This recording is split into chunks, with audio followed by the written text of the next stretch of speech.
This is a manual adjustment, which is really useful for a lot of people which have postural problems or they're sitting at a desk all the time, so when their shoulders are forward, their head is forward.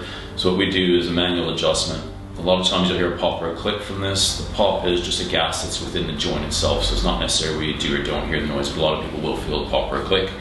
So what I need you to do is just cross the left arm over to the right shoulder, right hand underneath. I'm just going to support the third, fourth thoracic, so that's part of the upper back.